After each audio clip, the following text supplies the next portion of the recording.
Bon, mais on va commencer tranquillement, comme ça va laisser l'opportunité à d'autres personnes de se joindre à nous. Bonjour et merci d'être avec nous aujourd'hui pour ce nouveau webinaire du projet Avancer avec un trouble neurocognitif. Donc aujourd'hui, très important sujet qu'on va discuter ensemble, les stratégies pour la communication avec les personnes atteintes d'un trouble neurocognitif. Avant cela, on va vous faire un petit rappel de ce que c'est que le projet Avancé avec un trouble neurocognitif. Après, je vais introduire Madame Sarah Martin qui a très gentiment accepté de se joindre à nous et de partager son expérience sur la communication avec les personnes qui ont un trouble neurocognitif majeur. Et puis à la fin, on vous donnera quelques informations de comment s'impliquer avec ce projet avancé. Donc, qu'est-ce que le projet avancé avec un trouble neurocognitif? Alors, je m'excuse d'avance pour ceux qui ont déjà entendu parler de ce projet, mais pour les nouvelles personnes, je pense que c'est bon de faire un petit résumé. Donc, cette initiative, c'est un projet international avec de nombreux pays d'impliqués, l'Australie, la Pologne, les Pays-Bas, le Royaume-Uni et le Canada, 3 provinces au Canada, le Nouveau-Brunswick, le Québec et l'Ontario. Donc, ce projet se centre sur comment communiquer autour du diagnostic et améliorer le soutien fourni après un diagnostic de trouble neurocognitif dans le but de donner de l'espoir aux personnes atteintes et de savoir qu'est-ce qu'elles peuvent faire pour vivre avec un trouble neurocognitif majeur. Donc, ce qui est très innovant dans ce projet, c'est que ça a été conçu par et pour non seulement des personnes atteintes d'un trouble neurocognitif, donc qui ont été vraiment impliquées dans le développement de cette initiative à tous les stades, des proches aidants et aussi des professionnels des services de la santé et sociaux. Donc, quelques exemples que vous pouvez trouver sur notre site Internet.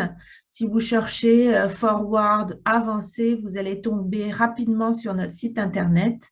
On a mis ici quelques exemples qui sont en lien avec le sujet d'aujourd'hui sur comment communiquer avec des personnes qui ont un trouble, qui vivent avec un trouble neurocognitif majeur. Par exemple, pour les aidants, comment aider sans remplacer la personne. Pour les personnes et les aidants, comment faire face aux symptômes en public, comment communiquer autour des symptômes et comment gérer l'anxiété concernant les changements au niveau de la mémoire, de la réflexion et de la perception. Donc, notre site Internet a vraiment beaucoup d'informations, non seulement sur la maladie, sur les services possibles pour avoir du soutien, mais aussi des outils très pratico-pratiques sur comment mieux vivre avec un trouble neurocognitif majeur. Donc, vous pouvez regarder, il y a beaucoup de checklists, de listes de sujets à regarder. Donc, sans plus attendre, je vais vous présenter notre conférencière aujourd'hui. Madame Sarah Martin, qui est coordinatrice premier lien à la Société Alzheimer du Nouveau-Brunswick. Elle s'occupe de la grande région d'Edmundston, Grand Sault, Saint-Quentin-Kedgewick, Campbellton, Dalhousie au Nouveau-Brunswick. Et elle va nous parler aujourd'hui des stratégies pour la communication avec les personnes atteintes d'un trouble neurocognitif. Alors, Madame Martin, le webinaire est à vous maintenant. Le bâton est à moi. Merci. Ça ne sera pas bien long. Je vais juste me mettre familière avec la nouvelle façon de partager mon écran. Voilà, aujourd'hui, on va vraiment aborder des conseils et des stratégies pour comment bien communiquer avec une personne qui est atteinte d'un trouble neurocognitif. Est-ce que vous m'entendez bien aussi? Oui, on vous entend Oui, très bien. super. Donc, habituellement, on a des règles de conduite, mais puisqu'on est tous virtuellement, on va passer à autre chose. Parfait. Donc, la communication, c'est une partie importante de notre vie. Elle nous aide à exprimer qui nous sommes et nous permet vraiment d'entrer en relation les uns aux autres. Donc, lorsqu'on communique, on échange des renseignements sur nos besoins, nos opinions, nos idées, nos croyances, nos sentiments, nos émotions, nos expériences et nos valeurs. Donc, la communication ne se limite pas à parler et à écouter. Ça implique de comprendre et d'interpréter aussi. Aujourd'hui, on va discuter de 3 sujets liés à la communication. Donc, la façon dont les troubles neurocognitifs affectent la communication, les stratégies de communication centrées sur la personne et ainsi des conseils pour communiquer avec les personnes atteintes de troubles neurocognitifs. Donc, premièrement, les effets des troubles neurocognitifs sur la communication. Le terme neurocognitif, trouble neurocognitif, désigne un ensemble de symptômes qui sont causés par des troubles du cerveau. Ces symptômes peuvent comprendre des pertes de mémoire et des difficultés d'idéation, désolée, j'ai toujours de la difficulté avec ce mot, de résolution de problèmes ou de langage qui, lorsque suffisamment grave, réduisent la capacité de la personne à effectuer des activités de la vie quotidienne.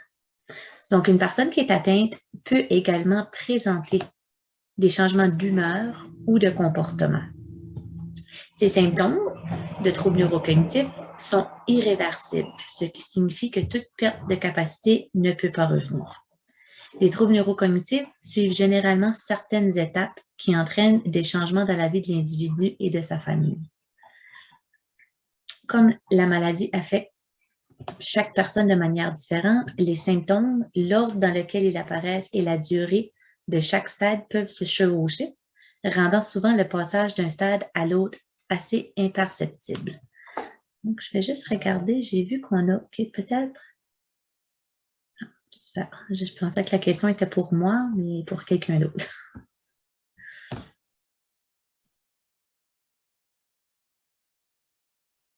Donc, les troubles neurocognitifs affectent la façon dont les gens s'expriment et comprennent ce qui leur est communiqué.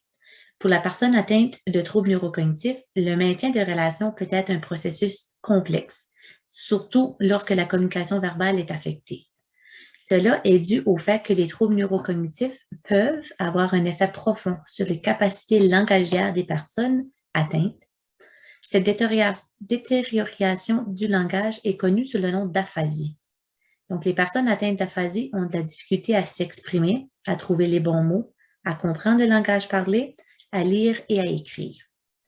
Les troubles neurocognitifs posent des défis particuliers en ce qui concerne la façon dont les gens s'expriment et comprennent ce qui leur est communiqué. Au fur et à mesure que la maladie évolue, la personne atteinte d'un trouble neurocognitif peut créer de nouveaux mots pour remplacer ceux qu'ils ont oubliés, se répéter ou buter sur un mot ou une expression, donc vraiment une persévération d'un mot. Ils peuvent sacrer ou utiliser une autre forme de langage offensant. Ils peuvent revenir à la langue maternelle. Souvent, on voit les gens qui sont bilingues revenir à leur langue maternelle. Ils peuvent parler moins que d'habitude. Ils peuvent avoir des difficultés à suivre des instructions comportant plusieurs étapes. Ils peuvent perdre plus souvent le fil de sa pensée, donc le fil d'idées. Ils peuvent perdre la capacité à rendre son discours compréhensible. Bien que ces personnes puissent encore parler occasionnellement, leur langage peut ne pas avoir de sens pour les autres. Donc, vraiment avoir un discours soit saccadé ou très, très, très différent d'un mot à l'autre. Et dans certains cas, ils peuvent totalement devenir muets. Donc, les personnes qui sont atteintes d'un trouble neurocognitif perdent des capacités de communication particulières au cours des stades précoces, moyens et avancés de la maladie. À mesure que la maladie progresse, la communication non verbale deviendra de plus en plus importante. Malgré les changements dans les capacités de communication, il est très important de se rappeler que la communication reste possible à chaque stade de la maladie. Donc, des difficultés de communication peuvent survenir à chaque stade de la maladie, d'Alzheimer ou de tout trouble neurocognitif. au stade précoce, les personnes peuvent se rendre compte qu'elles sont incapables de trouver le bon mot, en particulier le nom des objets. Elles peuvent remplacer un mot par un autre inexact ou ne pas trouver de mot du tout. À ce stade, une personne vivant avec des troubles neurocognitifs peut avoir des difficultés à comprendre l'humour, les blagues et les conversations rapides. Peuvent avoir de la difficulté à suivre des instructions en plusieurs étapes, avoir besoin de se concentrer davantage pour suivre les conversations et de plus de temps pour répondre à une question. Donc, c'est vraiment prendre son temps avec une personne au stade précoce. Au fur et à la mesure que la maladie progresse vers le stade modéré, de plus en plus de mots deviennent irrécupérables. Les personnes atteintes de troubles neurocognitifs peuvent avoir besoin de réfléchir plus longtemps avant d'exprimer leurs pensées. La maladie entraîne une perte de spontanéité dans la communication. Donc, lorsque le vocabulaire devient plus limité, ils peuvent répéter les mêmes mots ou phrases à plusieurs reprises, ce qu'on appelle la persévération. À ce stade, il est de plus en plus difficile pour les personnes atteintes d'expliquer ou de comprendre des concepts abstraits, tels que « j'ai les bleus », on va dire « I got the blues ». C'est vraiment une traduction. Et d'interpréter des expressions faciales telles qu'un hochement de la tête. Donc, quand on fait Au stade avancé, il semble que les personnes atteintes perdent la capacité de parler de manière reconnaissable ou compréhensible. Bien qu'elles puissent encore prononcer des mots ou des phrases, la communication non verbale deviendra alors de plus en plus importante. Donc, comme on mentionne un peu, la compréhension des conversations est vraiment diminuée, même ceux écrites. Il y a vraiment une persévération du langage. Donc, une personne peut se répéter et répéter et répéter. Puis, tout ce qui est interprétation des expressions faciales deviennent difficiles à comprendre. Puis, ils développent un discours aphasique. Donc, les difficultés de communication peuvent être décourageantes pour la personne atteinte d'un trouble neurocognitif, sa famille, ses proches, les aidants. Donc, on doit envisager des moyens créatifs pour continuer à comprendre et à connecter avec ces gens. Donc, ces stratégies sont efficaces car elles reposent sur une philosophie centrée sur la personne, selon laquelle les personnes atteintes d'un trouble neurocognitif sont avant tout des individus avec des particularités, des valeurs et une histoire qui leur sont propres.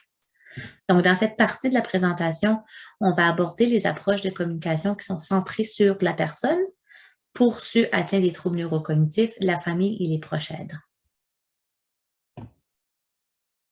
Donc, pour les personnes atteintes de troubles neurocognitifs, au stade précoce de la maladie, on doit apprendre le plus possible sur la maladie, donc la maladie neurocognitive, ainsi que sur ses effets sur la façon d'exprimer et de communiquer. Donc, les gens qui sont atteints doivent, s'ils sont possibles, informer la famille, les amis du sujet.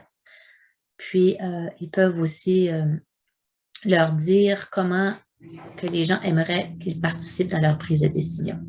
Donc, ceux vraiment qui sont atteints, il faut qu'ils soient ouverts avec la famille, avec ses amis ou avec toute personne proche sur le sujet du diagnostic et de partager leurs sentiments, leurs expériences autant que possible. Ils doivent faire valoir à la famille et aux amis qu'ils auraient peut-être besoin plus de temps pour s'exprimer ou lorsqu'ils seront fatigués ou qu'ils auront de la difficulté à communiquer. Donc, vraiment, la première stratégie pour les gens atteints, c'est vraiment de discuter longuement avec la famille et prendre toutes les étapes possibles pour expliquer qu'ils ont besoin d'aide un peu. Pour la famille, les proches aidants, donc c'est une bonne chose. La stratégie numéro 1, vraiment, c'est se renseigner sur les troubles neurocognitifs pour aider les gens qui sont atteints. Donc, vraiment, pour avoir des attentes réalistes, tant qu'aux capacités que la personne puisse avoir une discussion, donc communiquer avec celle selon les différents stades. Donc, vous devriez encourager la personne à s'exprimer, donc à exprimer ses sentiments, puis à parler de ses expériences à sa famille et à ses amis, autant qu'elles le peuvent. Puis faites savoir aux autres que la personne atteinte du trouble neurocognitif peut avoir besoin de plus de temps pour s'exprimer. Et au fur et à la mesure que la personne va perdre ses capacités, juste à apprendre à interpréter ces messages en prenant vraiment attention aux indices verbaux et non verbaux. Donc, le fait d'être informé sur la maladie et de savoir ce qui vous attend, donc vraiment à savoir les stades qui viendront, je devrais dire, et à savoir qu'est-ce qui peut arriver va vous aider à vous sentir mieux préparé. Donc, au mesure que la maladie va progresser, la personne ne sera pas toujours en mesure de communiquer ses pensées et ses souhaits. Donc, il faut s'assurer qu'une personne digne de confiance sera toujours prêt à prendre les décisions pour cette personne et pouvoir, un peu parler pour celle-ci. Donc, on encourage les personnes atteintes de troubles neurocognitifs à parler de leurs souhaits pour l'avenir avec des amis ou des membres de leur famille proche en qui ils ont confiance. Donc, vraiment, c'est au niveau précoce, c'est vraiment axé sur la communication, mais vraiment faire le lien avec une personne de confiance et s'assurer que le tout est réglé avant la persévérance de la maladie. Donc, vraiment, stratégie numéro 1, c'est s'informer sur des troubles neurocognitifs et leur progression et les effets. La stratégie numéro 2, sachez que la communication est possible à tous les stades de la maladie. Donc, chaque personne, quelles que soient ses capacités, conserve une réalité intérieure qui peut être atteinte. La communication reste toujours possible à tous les stades des troubles neurocognitifs. Ce que dit et fait une personne et son comportement ont un sens. Cependant, la maladie affecte sa capacité à communiquer avec nous d'une manière que nous pouvons toujours comprendre.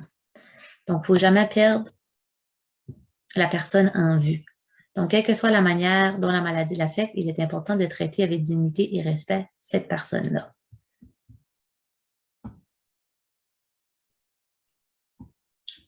Bon, parfait.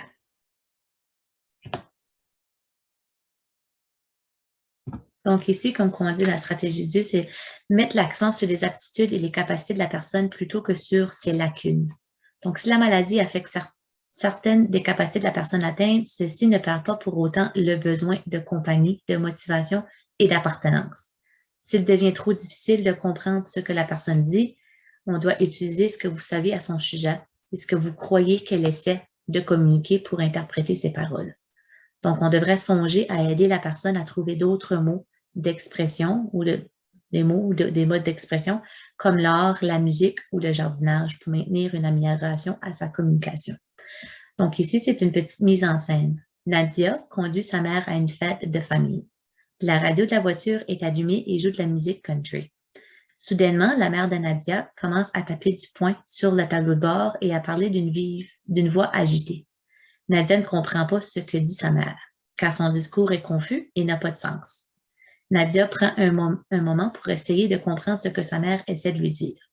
Pourquoi est-elle soudainement si bouleversée? Nadia se souvient alors que sa mère a toujours détesté la musique country. Elle change de poste et met de la musique que sa mère a toujours aimée et dit « Voilà qui est mieux, je n'aime pas le country, moi non plus. » Sa mère se cale dans son siège et semble se détendre. Elle ne frappe plus des poings et cesse son flot de paroles. Nadia pose sa main sur le genou de sa mère et la caresse de façon rassurante en lui souriant. Donc ici, la mère de Nadia est venue vraiment agitée puisque dans son passé, elle n'aimait pas la musique country, donc c'est revenu à la surface lors de l'écoute de la musique. Donc Nadia a se souvenu de son passé et a réajusté le scénario, la situation pour calmer sa mère. La stratégie numéro 3, c'est mettre l'accent sur les aptitudes et les capacités de la personne. Donc, bien que les troubles neurocognitifs affectent certaines des capacités de la personne atteinte, celle-ci ne perd pas pour autant le besoin de compagnie, de motivation et d'appartenance. D'accord, donc on redit la même chose un peu. Donc, voilà ici une autre mise en situation. Maria a élevé une famille de 5 enfants. Chaque soir, lorsque la noirceur commence à tomber, elle devient agitée, fouille dans les tiroirs, les armoires et devient de plus en plus anxieuse. Sa famille et ses proches aidants se souviennent qu'elle se faisait autrefois un honneur de servir chaque soir à sa famille un souper composé de plusieurs mets. On donne à Maria un panier contenant des napperons, des serviettes et des ustensiles, et ses proches aidants l'encouragent à mettre la table pour 7 personnes. Maria le fait en fredonnant heureuse de participer à l'activité familiale. Donc, vraiment, c'est rejoindre la personne telle qu'elle est maintenant et accepter sa nouvelle réalité. Avec l'évolution de la maladie, la perception de la réalité peut devenir confuse. Donc, pourtant, c'est la réalité. Donc, essayez d'accepter la réalité et prendre la personne comme elle est. Évitez de la contredire ou d'essayer de convaincre que ce qu'elle croit est faux ou inexact. Donc, on doit essayer de faire entrer dans la réalité, sa réalité à cette personne. Donc, si elle dit quelque chose que vous savez être faux, essayez de trouver les moyens créatifs de contourner la situation plutôt de réagir négativement. Donc ici, au lieu d'avoir dit à Maria, non, non, non, on n'a pas besoin de mettre la table, le dîner est servi pour vous, puis on simplement laissé Maria mettre la table pour les prochaines. La stratégie numéro 4, c'est prendre la personne telle qu'elle est maintenant et accepter sa nouvelle réalité. Super. Et la stratégie numéro 5, la communication non verbale au moyen du toucher, de l'odorat, de la vision et de l'ouïe va devenir de plus en plus importante.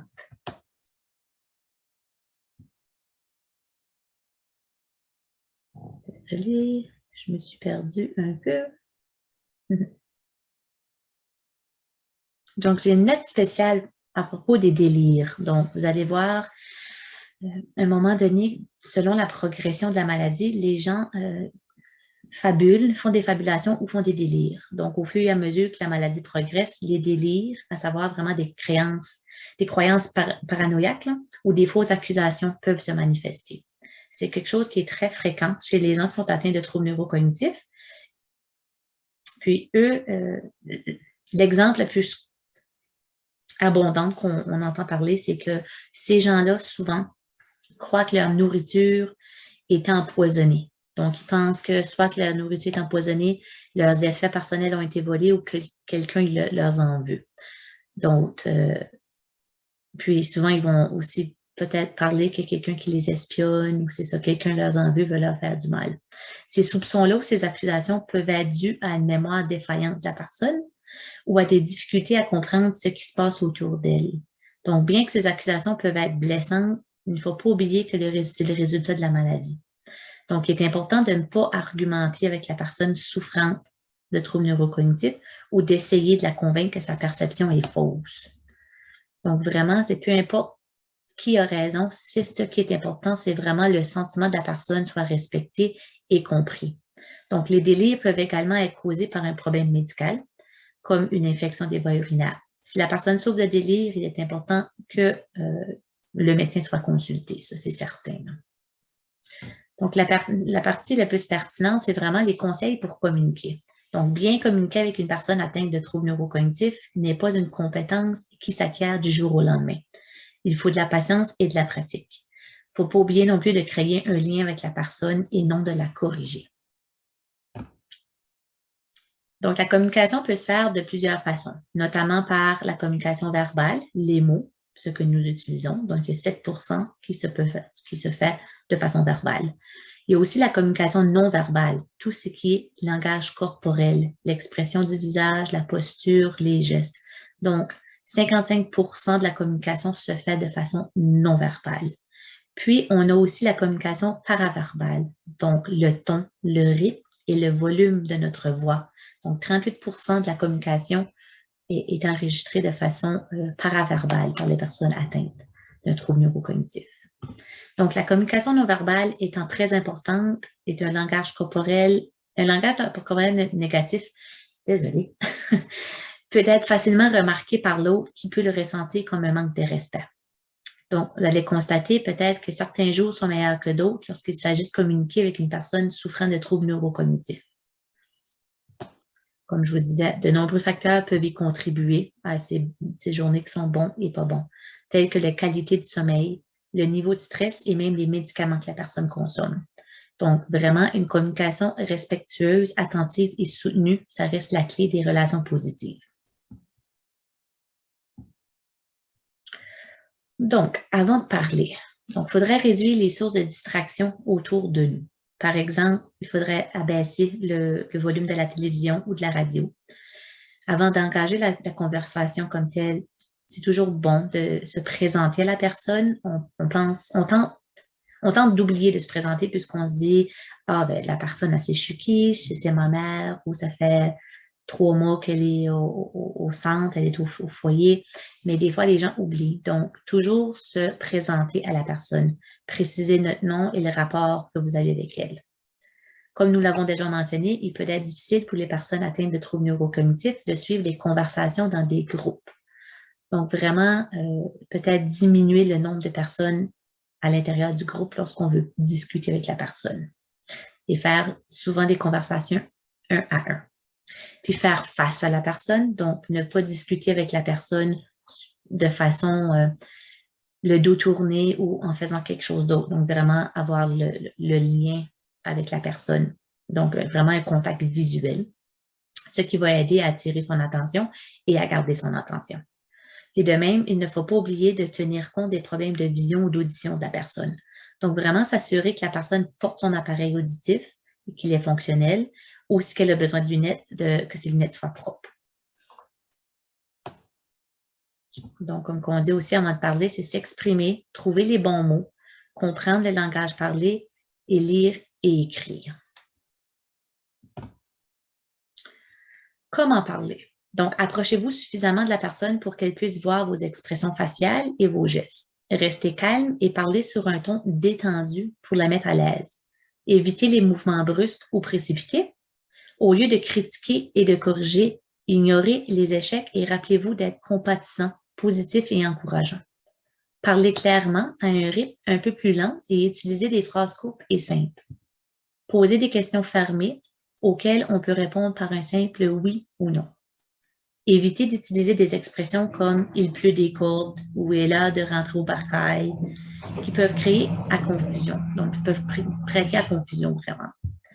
Faites preuve de respect et de patience, puis appelez la personne par le nom qu'elle préfère lorsque vous voulez vous adresser à elle. Donc, souvent, on a des gens qui ont des pseudonymes, là. Ces gens-là, souvent, aiment mieux se faire appeler par le pseudonyme que leur vrai nom. Donc, s'adresser de cette façon. Puis, ne pas lui parler de façon condescendante. N'utilisez pas un langage enfantin ou des expressions rappelant les notions de petits vieux ou de petites dames ou d'un autre langage dégradant. Évitez de parler de la personne comme si elle n'était pas là. Puis, donc, puisqu'elle peut toujours comprendre ce qui est dit, même si des fois la capacité n'est pas là, certaines personnes comprennent encore, même si la communication ne se fait pas. Donc, toujours garder le respect. Puis, ne parlez pas en même temps que la personne. Donc, qu'est-ce qu'on peut récapituler? C'est vraiment d'être attentif à notre ton de voix, à notre langage corporel, créer un lien, mais ne pas corriger, être clair et concis et respectueux. Comment écouter? Donc, écoutez attentivement ce que la personne tente de vous dire et observez sa communication verbale et non verbale. Soyez patient et forcez-vous de ne pas interrompre la personne, même si vous pensez savoir ce qu'elle veut. Si elle éprouve des difficultés à trouver les bons mots, vous pouvez lui offrir une suggestion, dans la mesure du possible où elle semble vouloir se faire aider. Donc, la personne peut avoir besoin de plus de temps pour traiter l'information, se réassurer elle-même. Si elle sent que vous êtes impatient ou agité, elle peut se sentir stressée ou frustrée. Donc, veillez à ce que votre communication se déroule dans les deux sens, de manière à mettre la personne atteinte des troubles neurocognitifs à contribution. Faites la participation à la conversation. Si vous ne comprenez pas ce qu'elle dit, évitez de faire des suppositions. Vérifiez avec elle pour voir si vous avez compris ce qu'elle veut dire. L'humour peut vous rapprocher et libérer les tensions. Il s'agit d'une bonne thérapie, donc peut-être faire une petite blague au travers. Donc, rire ensemble à propos des malentendus peut aussi aider. Puis, si la personne semble triste, encouragez-la à exprimer ses sentiments, puis n'oubliez pas de lui montrer que vous comprenez. Donc, vraiment, l'écoute, c'est une écoute attentive, être patient et faire participer la personne dans la communication. Puis, lorsque le moment est présent, peut-être faire un peu d'humour, rire. Et d'autres manières de communiquer. Donc, ajoutez des gestes à vos paroles. Par exemple, si le moment est venu de faire une promenade, pointez du doigt en direction de la porte ou apportez-lui son manteau ou son gilet pour illustrer ce que vous aimeriez faire. Le langage gestuel, comme faire un signe de la main ou imiter une action, peut aider la personne à comprendre ce que vous dites. Comme je vous disais tantôt, l'humour peut également vous rapprocher et contribuer à réduire les tensions. Il s'agit d'une bonne thérapie. On peut s'aider en riant ensemble de ses erreurs ou des possibles malentendus. Puis, comme mentionné, si la personne vous semble triste, encouragez-la à exprimer ses sentiments, puis lui apporter du réconfort. Montrez-lui que vous l'aimez et que vous avez beaucoup d'affection pour elle. Donc voilà, c'était notre petite discussion sur... Je cherche le bouton. Je t'arrête là. Voilà. Donc, c'était notre petite discussion sur les stratégies de communication. J'ai peut-être donné beaucoup d'informations sur le tas, comme qu'on dirait, mais si les gens sont... je cherche vraiment mes mots aujourd'hui. Si les gens sont intéressés, je peux partager la diapositive de façon juste pour avoir les informations. Mais c'est cela. Donc, je suis disponible pour répondre aux questions s'il y a quelque chose. Merci beaucoup, Madame Martin, pour cette superbe présentation avec beaucoup d'outils et de conseils pratiques et des exemples concrets. C'était vraiment très, très apprécié d'avoir toutes ces belles suggestions de comment mieux communiquer avec une personne qui a un trouble neurocognitif majeur. Donc, je vous rappelle que vous pouvez poser les questions dans le chat ou ou lever votre main pour poser directement une question à la conférencière. Alors, j'ai une première question pour vous. Avez-vous des conseils pour l'aphasie en particulier? Comment valider ce que la personne dit quand le discours ne fait pas de sens à répétition? Oui, comme mentionné un peu, lorsque le discours ne fait... c'est un peu compliqué, là, sans exemple, mais si le discours semble vraiment disproportionné, c'est vraiment essayer de voir qu'est-ce que la personne réplique toujours. Donc, puis essayer de voir qu'est-ce que ça pourrait dire. Donc, ça relève vraiment à bien comprendre la personne, à savoir dans le passé qu'est-ce qu'elle aurait déjà vécu, mais aussi c'est savoir, donc, j'essaie de voir si la personne répète toujours une émission de télévision peut-être. Donc, vous voyez qu'elle parle d'une émission de télévision, mais peut-être qu'elle essaie de dire qu'elle aimerait regarder la télévision. C'est vraiment analyser le discours de la personne, puis valider avec la personne. Donc, c'est essayer de donner une piste à la personne. C'est pas répliquer, mais faire comme, OK, oui, je vous comprends, vous me dites XXX, et là, vous pouvez lui demander la question, est-ce que c'est cela que vous voulez? Vraiment une question ouverte. Ben, pas ouverte, fermée, c'est oui ou non.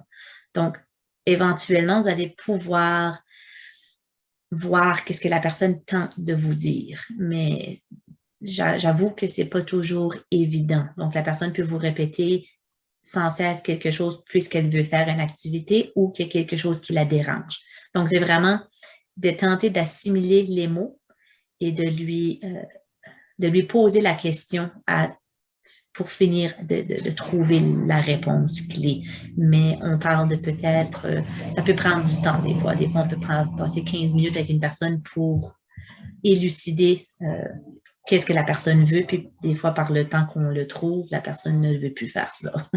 Donc, c'est vraiment poser la question, être patient, vraiment être patient, puis c'est du essai-erreur, souvent, avec l'aphasie. Excellente question et réponse, merci. Pendant que d'autres personnes se préparent pour poser des questions, je voulais rappeler à tout le monde que notre webinaire aujourd'hui est enregistré.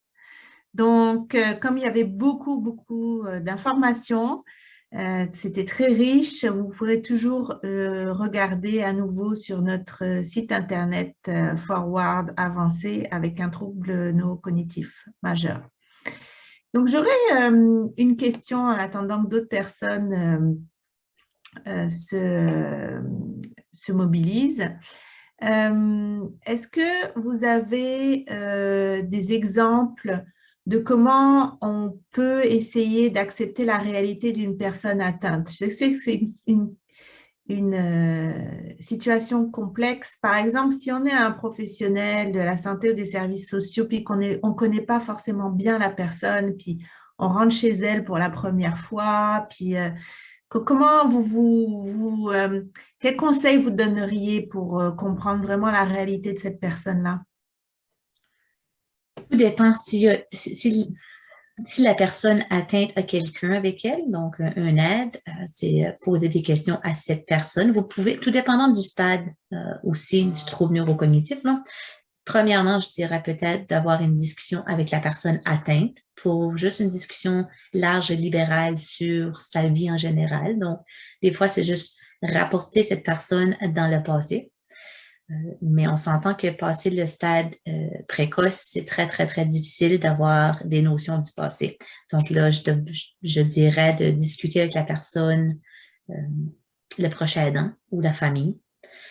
Si la personne habite toujours à la maison ou a une chambre, c'est peut-être regarder les souvenirs ou les photos qui lui entourent, parce qu'on s'entend que les gens qui ne sont plus à la maison, souvent, ont les choses qui leur portent le plus à cœur. Donc, peut-être une photo d'un vieux son ancien animal de compagnie ou des choses comme ça. Donc, c'est vraiment, on appelle ça read the floor. Donc, c'est vraiment regarder l'entourage, voir qu'est-ce qu'on peut voir que la personne a à cœur. Puis, c'est vraiment une discussion ouverte avec la personne ou avec le prochain aidant. Il n'y a pas de... Il y a malheureusement... on n'a pas de carte magique. C'est vraiment du cas par cas. C'est basé beaucoup sur la communication. Je me souviens de quand je me suis pas présentée, je suis Isabelle Vedel, je suis médecin de santé publique de formation, mais principalement chercheur, puis j'ai travaillé dans un hôpital gériatrique pendant longtemps en France. Et il y avait des patients quand c'était le moment de faire les soins, ils nous appelaient maman, par exemple.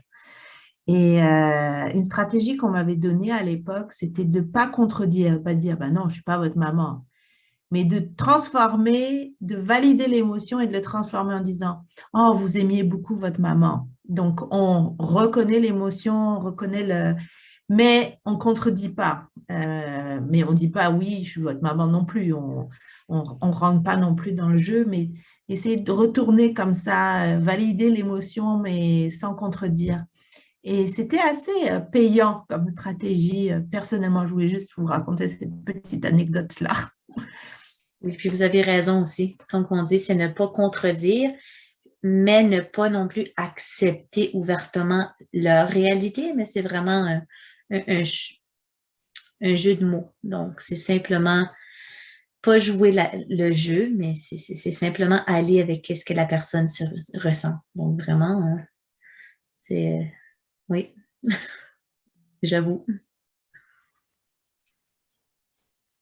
Ok, il nous reste 3 minutes.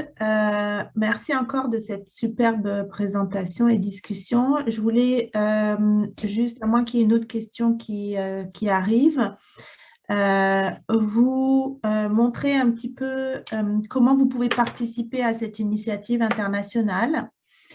Donc, il y aura un questionnaire qui va vous être envoyé par courriel, email dans les prochains jours. Et donc, pour donner votre satisfaction par rapport au questionnaire ou par rapport au webinaire ou par rapport à des suggestions, vous pouvez utiliser le site web et le faire connaître aux autres. On sera toujours intéressé à ce que ça soit utilisé par un grand nombre, puisqu'on a mis beaucoup d'énergie à le développer. Donc, n'hésitez pas. Vous pouvez donner votre avis sur le site web par rapport à vos expériences avec les soins. Donc, on va vous envoyer des informations par courriel avec des détails. Par exemple, pour les personnes atteintes d'un trouble neurocognitif ou les proches aidants, la famille, les amis, on va vous proposer de participer à un questionnaire de 15 à 20 minutes Et il y a un tirage au sort pour une carte cadeau de $50. Et aussi, et ou un entretien de 30 à 40 minutes. Et là, vous aurez une carte cadeau de $25 qui vous sera offerte. Pour les professionnels des services de santé et sociaux, on vous proposera un entretien de 30 à 40 minutes et on vous donnera aussi une carte cadeau de $25. Donc, voilà comment vous engager avec notre initiative. N'hésitez pas à aller voir notre site web et toutes ces informations sur l'évaluation de ce projet parce qu'on cherche toujours à s'améliorer. On a beaucoup de collaborations avec les différentes sociétés Alzheimer dans les pays, puis dans les différentes provinces impliquées pour être complémentaires avec les sociétés Alzheimer. Donc, mais on peut toujours s'améliorer, donc n'hésitez pas à vous engager avec nous.